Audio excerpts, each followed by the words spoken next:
नमस्ते, अभिवादन आपका इनोसेंट इन्वेस्टर के इस नए वीडियो में आपके लिए डिस्क्लेमर। दोस्तों, दो रिजल्ट जब आपने देखा होगा तो आपका दिल टूट गया होगा, क्योंकि ये कंपनियां हैं बहुत ही दमदार, लेकिन इनका रिजल्ट बेकार आया है। अगर आप देखोगे 302 करोड़ का प्रॉफिट इन्होंने यहाँ पर दिखाया, 317 करोड़ के मुकाबले 451 करोड़ पिछले साल के इसी क्वार्टर में इन्होंने प्रॉफिट दिखाया था। हम बात कर रहे हैं HDFC लाइफ की, ठीक है। और ऐसा ही रिजल्ट आया ICICI प्रू लाइफ का। यहाँ पर तो इन्होंने हद कर दी, यहाँ पर इनको लॉस दिखाना पड़ा, क्योंकि इनको प्रोविजनिंग बहुत बड़े रूप में करनी पड़ी है, प्लस इनके जो क्लेम्स हैं वो भी बहुत भयंकर तरीके से बढ़ गए। इवन क्लेम्स तो सभी के बढ़े हैं, और उसी का खामियाजा इनको लॉसेस में दिखाना पड़ा। अपने रिजल्ट को 185 करोड़ का यहाँ पर इनको लॉस हुआ है। 62 करोड़ का प्रॉफिट हुआ था पिछले क्वार्टर में, और 286 करोड़ का प्रॉफिट हुआ था पिछले साल के इस क्वार्टर में। तो एक क्लियर डेंट आपको देखने को मिल रहा है। SBI लाइफ का अभी तक रिजल्ट नहीं आया है, लेकिन ये स्टॉक भी इसी कैटेगरी में आता है, आप ये बात तो जानते हो। मुझे स्टॉक्स बहुत पसंद हैं। अगर मैं प्रायोरिटी वाइज बताऊं तो ICICI प्रू लाइफ मेरा फेवरेट है, मतलब मैं इसको फर्स्ट रैंकिंग दूंगा। HDFC लाइफ को मैं अपने तरफ से सेकंड रैंकिंग दूंगा। कुछ लोगों को HDFC लाइफ ज़्यादा पसंद आता है, इवन डिमांड भी इनकी है। SBI लाइफ मैं इसको थर्ड कैटेगरी में रखूंगा, लेकिन यहाँ पर अगर आप देखोगे तो पॉलिसीज़ खूब बिकती हैं इनकी भी, ठीक। अब हम आते हैं असल मुद्दे पर कि क्या इन कंपनियों के दिन गए, खासकर अगर आप 1-2 सालों की बात करोगे, क्योंकि जिस तरीके से इन्होंने लॉसेस पेश किए हैं, इन्होंने अपने प्रॉफिट्स को कम कर दिया है, और उसका जो कारण निकल के सामने आ रहा है वो बहुत ही डरावना है। क्योंकि जिस तरीके से क्लेम्स बढ़े ना, ये इनके पास 2 डेंट देगा। पहला डेंट कि इनको प्रीमियम बढ़ाना पड़ेगा, ठीक है। अगर ये प्रीमियम को इंक्रीज़ करते हैं, एक बार के लिए आप मार्केट के बंदे हो तो इसको पॉजिटिव ले लोगे, लेकिन जब आप रियल मार्केट में उतरोगे, जहाँ पर लोगों को पॉलिसीज़ खरीदनी होती हैं, वो प्रीमियम देखकर ही डिसाइड कर लेता है। चलो भाई, 500 का प्रीमियम है, 480 का प्रीमियम है, तो लोग कोशिश करते हैं 20 रुपये भी बच जाए हर महीने हमारे, समझ रहे हैं। और प्रीमियम बढ़ने का असर ये होगा कि इनको नए पॉलिसी होल्डर्स कम मिलेंगे, जो कि एक अच्छी बात नहीं होती है। मैं शॉर्ट टर्म की बात कर रहा हूँ। कोविड के कारण इनको भयंकर रूप से, इन कंपनियों को इवन भयंकर रूप से, जितनी भी लाइफ इंश्योरेंस की कंपनियां हैं, भयंकर रूप से उनको जो है अपने पॉलिसी होल्डर्स को क्लेम देना पड़ा है, जिस कारण रिजल्ट में आपको साफ साफ डेंट दिखाई दे रहा है। प्रोविजनिंग दोनों ही कंपनियों ने दबाकर करी हुई हैं, और जितना IRDAI बोलता है उससे भी ज़्यादा इन्होंने अलग पैसा निकाल के रखा है, क्योंकि ये कोई रिस्क नहीं लेना चाहते अपने बिजनेसेस पे। अब बहुत ध्यान से कुछ बातों को समझिएगा। ये स्टॉक्स अभी टॉप पे ट्रेड कर रहे हैं। यहाँ पर आपके लिए स्ट्रैटेजी, मैंने कल जब रिजल्ट डिस्कस किया था ICICI प्रू लाइफ का, तो आपको मैंने एक बात बताई थी कि मैं इस स्टॉक को सेल नहीं करूँगा। अब वहाँ पर मेरी इंटेंशन, पहली बात तो समझ लीजिएगा, मैं बहुत लॉन्ग टर्म के लिए इन कंपनियों में हूँ। जैसा कि मैंने आपसे बताया भी है, जब इनकी मैंने एनालिसिस की थी इन कंपनियों की, आपको साफ साफ ये बताया था कि ये कंपनियाँ लॉन्ग टर्म की हीरा हैं। क्यों हीरा हैं? क्योंकि लॉन्ग टर्म में जब इंडिया एजुकेट होगा, मतलब फाइनेंशियली आगे बढ़ जाएगा, फाइनेंशियली भी आगे बढ़ेगा, प्लस फाइनेंशियल लिटरेसी भी जब आगे बढ़ेगी, तो इंडिया में एक चीज़ ये फिक्स है बढ़ना, वो है लाइफ इंश्योरेंस, ठीक है। कार इंश्योरेंस, बाइक इंश्योरेंस ज़बरदस्ती सरकार बोलती है तो लोग करवा लेते हैं, लेकिन लाइफ इंश्योरेंस लोग नहीं करवा रहे हैं। और जब ये करवाने लगेंगे तो ये कंपनियां डायरेक्ट बेनिफिशियरी होंगी। ये हो गई लॉन्ग टर्म की बात, 2 साल, 5 साल, 10 साल, 15, 20, 25, 50 साल, जो भी आप रख सकते हो, जितनी भी आपकी एज हो। लेकिन बात अभी यहाँ पर शॉर्ट टर्म की हो रही है, बात हो रही है 6 से 8 महीने की। तो यहाँ पर इन स्टॉक्स में एक नेगेटिव आपको मोमेंटम देखने को मिल सकता है वर्स्ट केस कंडीशन में। अब ये वर्स्ट केस कंडीशन है क्या? देखिए, ये कंपनियां अगर आएंगी क्या अपनी पॉलिसीज़ के दाम बढ़ाकर, तो भी लोग कम खरीदेंगे। प्लस जो इनको डेंट मिला है कोविड के कारण, वो मतलब किसी कंपनी को मिला हो ना हो, इन सबको डायरेक्ट झेलना पड़ा है। ये बात किसी से छुपी नहीं है कि जब लोगों ने क्लेम मांगा है तो उसका परसेंटेज टर्म्स में, अगर आप रेशियो एंड प्रोपोर्शन पढ़े होंगे तो वो बढ़ जाता है। और इसी रेशियो में आपको IRDAI भी बोलता है कि आप जो है पैसे रखा करो। जैसे कि इन्होंने 100 रुपये 10 लोगों से कलेक्ट किए, 1000 रुपये आ गए, ठीक है। अब IRDAI बोलेगा कि 800 रुपये आप क्लेम सेटलमेंट के लिए रखो। मैं यहाँ पर एक सिर्फ एग्जांपल ले रहा हूँ, एग्जैक्टली IRDAI का डेटा नहीं डिस्कस कर रहा हूँ। तो उन्होंने क्या किया, 100 रुपये एक्स्ट्रा भी निकाल कर रख लिया है कि चलो भाई कोई दिक्कत ना हो हमारे बिजनेस में, हमारी कंपनी का नाम ना खराब हो, क्योंकि वही सब देखकर लोग जो है न्यू पॉलिसीज लेते हैं। आई होप आप समझ पा रहे होगे। क्लेम सेटलमेंट रेशियो और भी तमाम तरीके की चीज़ें होती हैं जब आप इंश्योरेंस लेने जाते हो। आई होप आपने ज़रूर लाइफ इंश्योरेंस अपने लिए, अपनी फैमिली के लिए लिया होगा। इस पर भी मैंने वीडियो डाली है, ज़रूर देख लीजिएगा कि क्यों ज़रूरी है।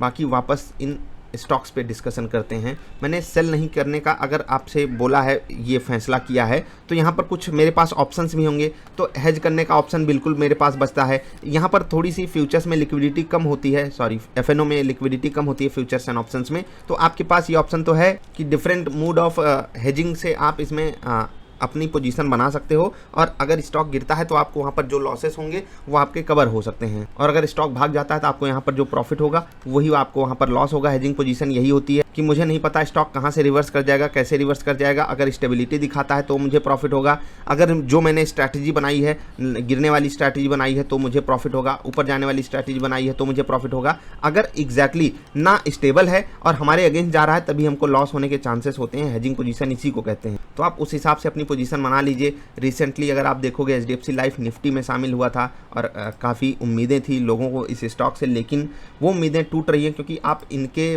पास जब जाओगे, ये इन्होंने रिपोर्ट सबमिट की है, बी नंबर पॉइंट में आप देखोगे excess mortality reserve of ₹700 crore created at the balance sheet date. अब ये सच में मतलब ये चीज़ें आपको एक बार के लिए बहुत नेगेटिव लग सकती हैं, इसीलिए आप देखिए रिजल्ट के बाद ये स्टॉक गिरा है। ठीक, रिजल्ट के बाद ये स्टॉक गिरा है। ICICI प्रू के रिजल्ट आने से पहले ICICI प्रू लाइफ भी गिर गया। अब ये एक्सपेक्टेशन SBI लाइफ के भी केस में होगी, इसलिए वो पहले से ही गिर रहा है। तो अब इन कंपनियों में आपके सामने दो चारे हैं। पहला तो आप यहाँ पर प्रॉफिट बुक करो, ठीक है, ये बेस्ट केस सिनारियो उनके लिए होगा जो अगले सिर्फ 3 से 4 महीने तक और इन स्टॉक्स को होल्ड कर सकते हैं। उनके लिए बेस्ट केस सिनारियो होगा प्रॉफिट बुक करें। अगर उनको ट्रेड लेना है 620-25 के ऊपर ICICI प्रू लाइफ में, HDFC लाइफ में तो अभी कोई ट्रेड बनता नहीं है, 700 के ऊपर यहाँ पर ट्रेड बनता है, वो भी बहुत बार फेलियर पा चुका है, तो वहाँ पर भी मैं आपको कंफर्म ट्रेड बता नहीं पाऊंगा। HDFC लाइफ थोड़ा सा कंफ्यूजिंग ट्रेड आपके लिए बनेगा।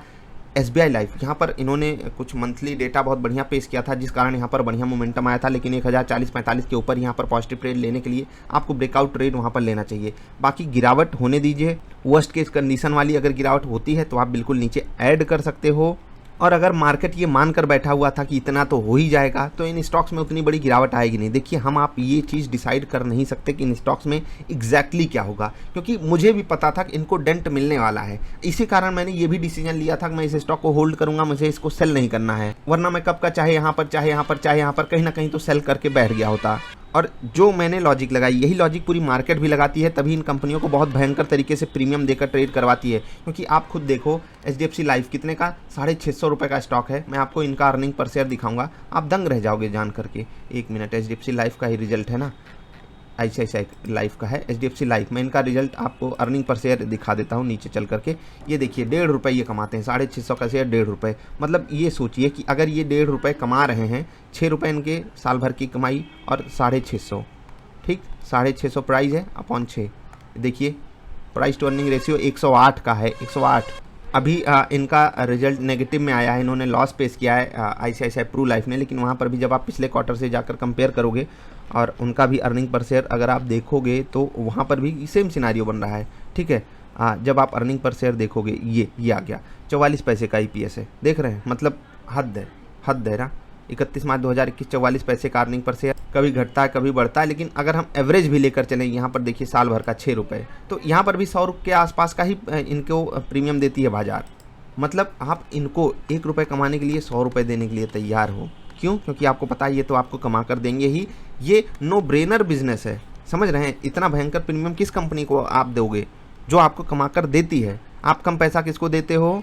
जहाँ पर आपको लगता है कि नहीं ये कंपनी ग्रोथ नहीं कर पाएगी, ये नहीं कर पाएगी, वो नहीं कर पाएगी। इन कंपनियों की ग्रोथ विदाउट एनी डाउट बाजार मान के बैठी रहती है, यही सब कारण है। यहाँ पर इतनी भयंकर डिमांड है, शॉर्ट टर्म में कोविड के कारण बिल्कुल यहाँ पर चैलेंजेस हैं। आप अपने हिसाब से पोजीशन बनाइए और अपनी पोजीशन अगर आप एग्जिट करना चाहते हो, खुद अपने आप को ये समझा दो कि हाँ मैं सिर्फ 2-4 महीने के लिए हूँ। यहाँ पर जो नेगेटिव इम्पैक्ट आ सकता है, बाजार अगर गिरी या फिर इनके लिए सिचुएशन अंडर कंट्रोल नहीं रही, आगे चल के जो क्लेम्स हैं वो थर्ड वेव में भी बढ़ गए, तो फिर बिल्कुल इनको एक डेंट पड़ेगा, जिस कारण आपको बहुत तकलीफ हो सकती है। 15 से 20% तक की भी गिरावट क्या आप एक्सपेक्ट कर सकते हो यहाँ पर? अगर नहीं कर सकते तो आपको प्रॉफिट बुक करना चाहिए। आपको मैं ये भी बताना चाहता हूँ कि चाहे वो मार्च का एंड हो, ICICI प्रू लाइफ मेरा फेवरेट रहा है, चाहे वो जनवरी का समय हो, ठीक है, जनवरी की शुरुआत हो, वहाँ पर भी मैंने आपको ये स्टॉक बताया था। और ख़ासकर जब आप अक्टूबर में जाओगे, हाँ अक्टूबर की बात है, जब दिवाली थी तो भी मैंने आपको ये स्टॉक रिकमेंड किया था। तो अगर आप वहाँ पर भी हो और आपको लगता है कि आप 2-4 महीने 6 महीने के लिए ही हो, तो आपको एक बार प्रॉफिट बुक करना चाहिए। इससे बेटर स्टॉक्स, मतलब बेटर जो क्लैरिटी रखते हैं वो स्टॉक्स अवेलेबल हैं मार्केट में। मैंने कुछ का नाम भी बताया है, इवन एक वीडियो भी आपके लिए चैनल पे अपलोडेड है जहाँ पर ढेर सारे लोगों ने ढेर सारे स्टॉक्स का नाम बताया है। वहाँ पर आप ट्रेंड रिवर्सल पे पॉसिबल ट्रेड ले सकते हो। यहाँ पर भी जैसे ही ट्रेंड रिवर्सल आता है आपको ट्रेड लेना चाहिए। कंपनियों ने रिजल्ट हमको अच्छा नहीं दिखाया, लेकिन जो लॉन्ग स्टोरी है उस स्टोरी पे आप बिल्कुल शक नहीं कर सकते हो, याद रखिएगा। आई होप आप समझ गए होगे मैं आपसे क्या कहना चाहता हूँ और इस वीडियो को पॉजिटिव वे में लोगे। मैं यहाँ पर अगर आपको स्टॉक सेल करने के लिए बोल रहा हूँ, सिर्फ ट्रेडर्स को बोल रहा हूँ, क्योंकि उनका पॉइंट ऑफ व्यू 3 महीने 6 महीने तक का है, 8 महीने तक का है। वो लॉन्ग टर्म स्टोरी पे नहीं गेम खेलना है। मैं लॉन्ग टर्म स्टोरी पे हूँ, मैं बहुत बड़ी लॉन्ग टर्म स्टोरी पे हूँ यहाँ पर। और मैं लाइफ इंश्योरेंस कंपनियों को थोड़ा वेटेज भी ज़्यादा देता हूँ। आई होप आप समझोगे। जैसा कि बाजार इनको मान के बैठी है कि ये ग्रोथ तो दिखाएंगे ही, मुझे भी पता है इंडिया ग्रोथ दिखाएगी, तो इन कंपनियों को ग्रोथ दिखानी है। इंडिया की growth story directly in stocks में रेप्लिकेट करेगी, तो इसलिए आप अपना स्मार्ट डिसीजन यहाँ पर लीजिएगा। ये वीडियो इंपॉर्टेंट थी उन लोगों के लिए जो अच्छे स्टॉक्स को रखते हैं, लेकिन जब उनका रिजल्ट बुरा आता है तो वो डाउन फील करते हैं। स्मार्ट डिसीजन आपका होना चाहिए। क्यों? क्योंकि आपको बाजार वही देगी जितना आप डिजर्व करते हो। आपने देखा होगा पिछले 6 महीने में जिस तरीके से कंडीशन बनी है, वहाँ पर ट्रेडर से ज़्यादा पैसा इन्वेस्टर कमाया, क्योंकि बाजार लगातार एक अप ट्रेंड में है। क्योंकि ट्रेडर को ज़्यादा चार्जेस देने पड़ते हैं, इसलिए उसकी जो इनकम है वो कम हो गई है इन्वेस्टर से। और यही चीज़ वाइस वर्सा कभी कभी हो जाती है, मार्केट एक रेंज में फंस जाती है, इन्वेस्टर नहीं कमा पाता, ट्रेडर उसी बीच में ऊपर नीचे करके कमाता रहता है। तो सबका दिन आता है, कभी शॉर्ट टर्म वालों का दिन आता है, कभी लॉन्ग टर्म वालों का दिन आता है। आई होप आप समझ गए होंगे और जो मैंने वीडियो में समझाया उसको आप पॉजिटिव वे में लेकर पॉजिटिव डिसीजन लोगे अपने लिए, जो भी आपके लिए फेवरेबल होगा। बस जाते जाते एक पॉजिटिव चीज़ आपको दिखाकर जाना चाहेंगे। ICICI प्रू लाइफ, जो कि मेरी अच्छी प्यारी दुलारी कंपनी है, वैल्यू ऑफ न्यू बिजनेस इन्होंने 2019 के कंपेरिजन में डबल का अनुमान लगा कर रखा है। एस्पायर मतलब ये अनुमान लगा रहे हैं पॉजिटिव वे में, मैनेजमेंट इनका अनुमान लगा के बैठा है, तो अगले 2 साल बेमिसाल हो सकते हैं, ऐसा कंपनी हमसे खुद कह रही है। तो value of new business grow करेगी तो ऑफकोर्स सी बात है स्टॉक का प्राइस तो इस ड्यूरेशन में ग्रो करना ही चाहिए। समझ रहे हैं ना मैं क्या कह रहा हूँ? तो आप अपने हिसाब से स्मार्ट डिसीजन ले लीजिएगा। मिलेंगे फिर से। वीडियो पसंद आई लाइक कर देना। नमस्कार।